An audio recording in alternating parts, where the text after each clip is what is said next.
좋은 아침입니다. 하나님과 말씀과 오늘 다시 시작. 안녕하세요. 이학진 강도사입니다. 오늘 함께 묵상할 말씀은 창세기 19장에서 21장까지 말씀입니다.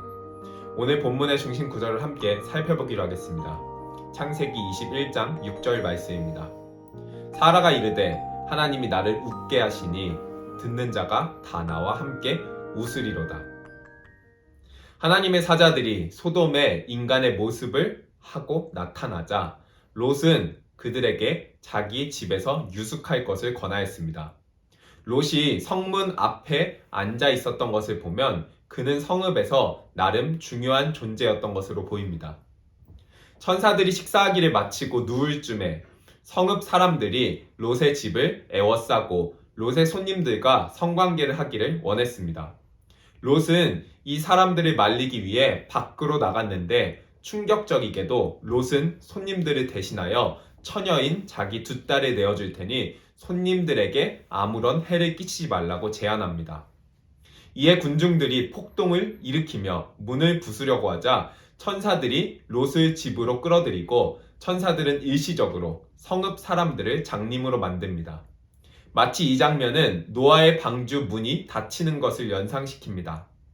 이제 천사들은 그들이 소돔에 온 이유를 말하며 소돔이 곧 멸망당할 것이니 롯에게 소돔을 떠나라고 설득합니다. 롯이 지체하자 하나님의 자비로 천사들에게 인도함 받아 롯과 가족들은 성 밖으로 나왔고 롯의 아내는 뒤를 돌아보아 소금 기둥이 되어버렸습니다.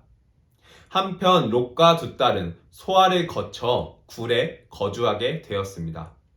롯의 두 딸은 롯이 자신들을 소돔 남자들에게 버려두려고 했던 것에 대해 실족했을 수도 있고 이렇게 동굴에 숨어 지내는 상황에 소망이 없다고 느껴졌을지도 모르겠습니다.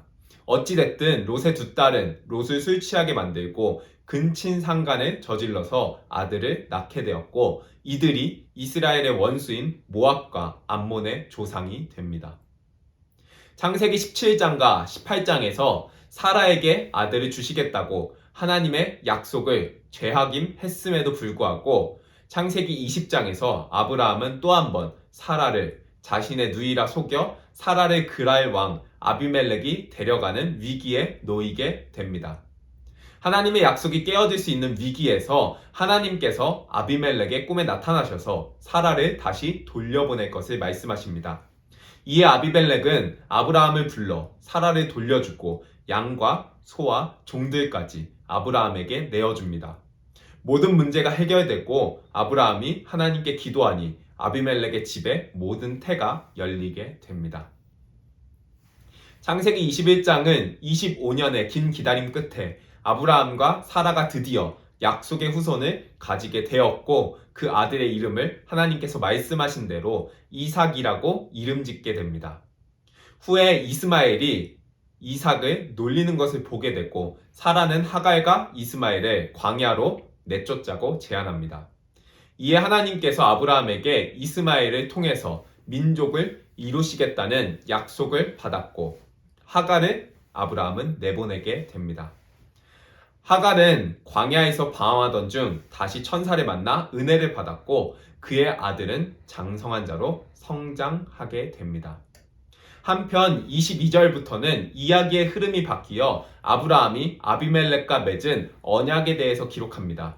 아비멜렉은 아브라함에게 하나님과 함께함으로 형통함이 있음을 발견하였고 이에 아브라함과 언약을 맺길 원합니다.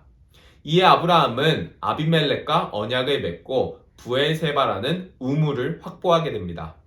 나그네 인생이었지만 하나님의 은혜로 아들과 땅에 대한 합법적 소유권을 획득하게 되는 모습으로 본문은 마무리됩니다. 오늘 함께 살펴본 본문들을 하나님께서 하나님의 약속의 증거인 이삭을 주시는 관점에서 생각해보면 좋겠습니다. 하나님께서 창세기 12장과 15장에서 아브라함에게 자손을 주시겠다고 약속하셨고 17장과 18장에서는 아브라함과 사라에게 분명하게 이삭을 주시겠다고 말씀하셨습니다. 그러나 그들은 하나님의 말씀을 듣고 웃습니다. 그들은 이미 태가 닫히고 노쇠하였고 하나님이 하실 수 없음에 대한 의심으로 웃음을 지었습니다. 이러한 그들의 태도는 창세기 20장에서도 이어지는 것으로 보입니다. 아브라함은 아내 사라를 누이라 속임으로 인해서 하나님의 약속을 위기에 빠뜨리지만 하나님 자신께서 그 약속을 지켜내시고 마침내 21장에서 자신이 맺으신 모든 약속을 이루시겠다는 시작이요 상징인 이삭을 아브라함과 사라에게 주십니다. 하나님의 신실하심과 능력이 아브라함과 사라의 의심의 웃음을 기쁨의 웃음으로 바꾸시는 것으로 본문은 마무리됩니다.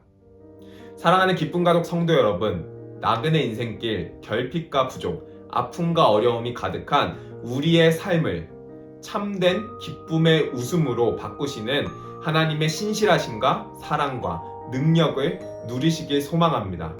하나님이 웃게 하심을 경험하는 성도님들의 삶 되시길, 또한 주변 사람들에게 이 하나님께서 주신 웃음을 흘려보내는 귀한 복의 통로가 되시길 간절히 소망합니다.